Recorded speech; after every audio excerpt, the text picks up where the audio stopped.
The F1 brand is made up of multiple racing series, which include F1 Academy.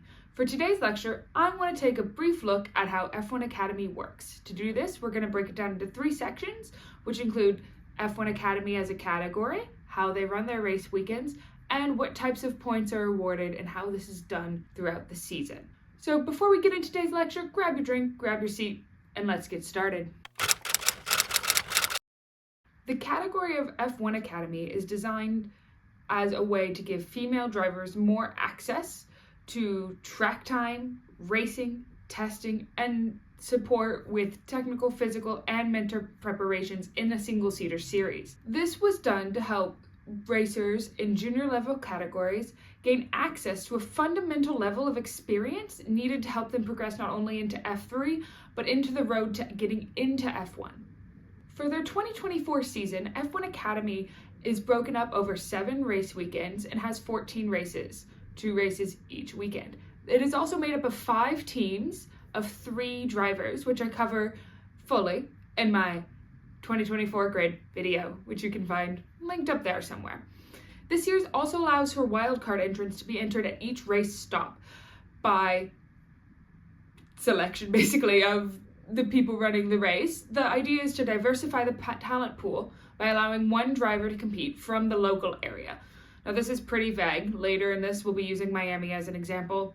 In theory, it could be anyone from down into South America up into the States.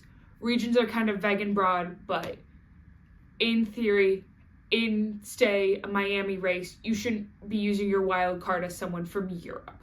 These wildcard drivers are able to earn points during their weekend and are supported mainly by Primo Racing, the winners of the 2023 season. As stated prior, all drivers in this category are female and also are required to be between the ages of 16 and 25 upon the first race weekend. So no worries if your birthday's a little later in the season. But they are also, very interestingly, only allowed to compete for 2 seasons. This is done as a way to help keep integrating new talent into the talent pool and hopefully give the current drivers enough exposure to kind of be pushed into other racing categories that are a little higher up. It should also be noted that all drivers participating in F1 Academy are required to hold a grade B, C, or D international FIA license, which basically just lets them drive that car legally in any country. So each weekend of F1 Academy racing is kicked off by 1 or 2 free practices that each last for 40 minutes. This is then followed by 1 round of qualifying for both races, the last 30 minutes. After that, you're going to have 2 races, normally on different days, that each last 30 minutes and are roughly on average about 13 laps. This kind of varies depending on the length of the track. Some of them are up to 16, some of them have been 12 so far this year.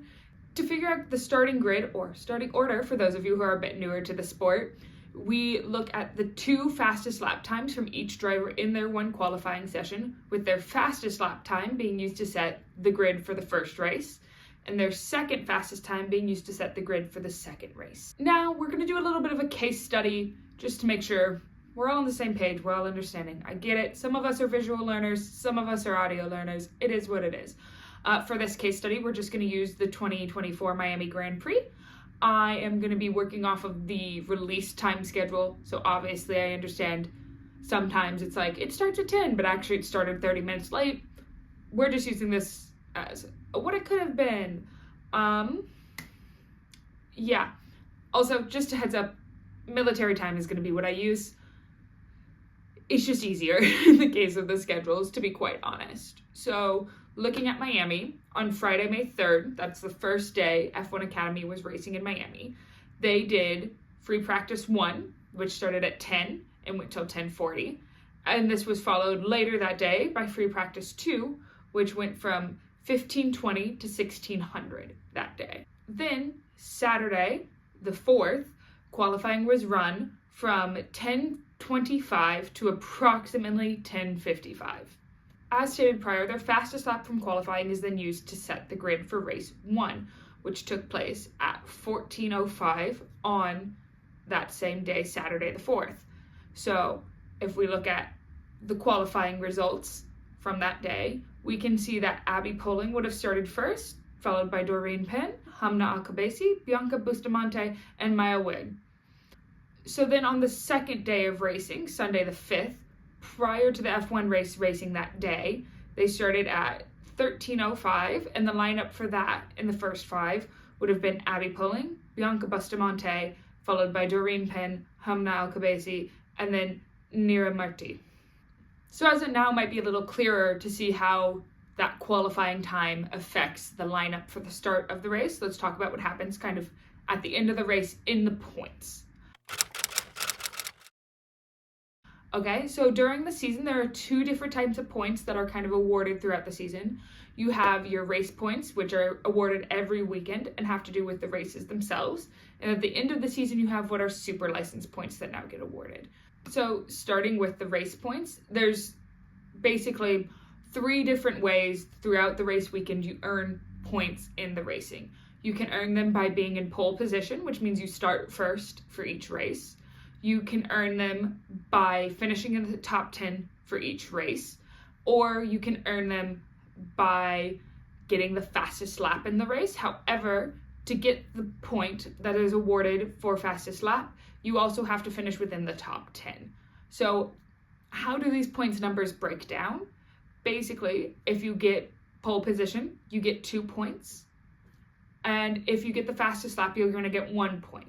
So in the top 10 drivers awarded points at the end of the race, it goes from first to 10th, you'll get 25, 18, 15, 12, 10, 8, 6, 4, 2, and 1 point respectively to your finishing spot. So going back to the Miami race, if we look at Abby Poling, because she started first in both races, she would have gotten 2 points for each of those races. On top of that, she managed to finish first both times. This means she got 25 points for each race. Now in the first race, she did not get the fastest lap. It was actually Bianca Bustamante who got that. So Abby would have finished that race with 27 points. During the second race, however, she did get the fastest lap, which puts her up to 28 points total for that race.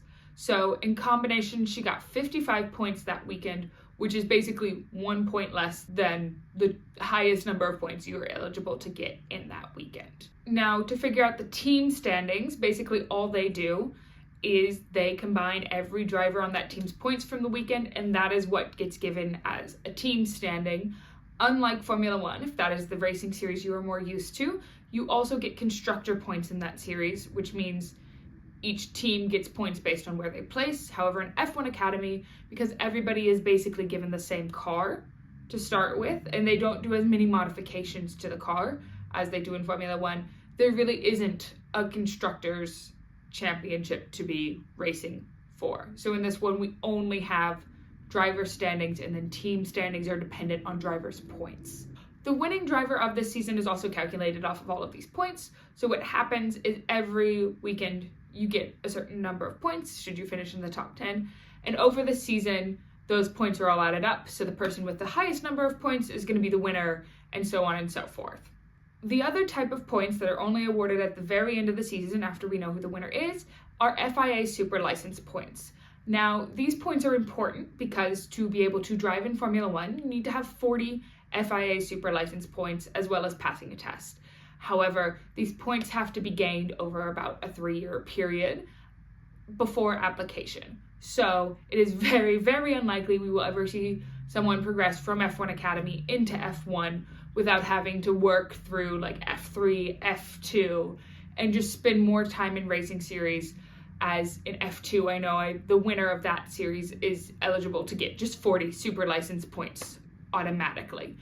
So that's why we probably will never see anyone jumping from here all the way up to F1. But the way the super license points are awarded is going to be that the winner of the season gets 10 super license points.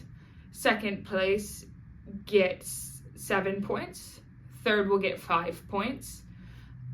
Fourth place will get 3 points, and fifth place will get 1. So it's only the top 5 drivers who get points for FIA super licenses. But with that, we have reached the end of my very brief lecture on how F1 Academy works when it comes to race weekends, points, and how it looks as a category under the F1 branded umbrella. As always, remember to do your homework by liking this video, hitting subscribe, or leaving a comment about something you want to see me talk about in the future. And with that, class is dismissed, and I will see you next time. Goodbye.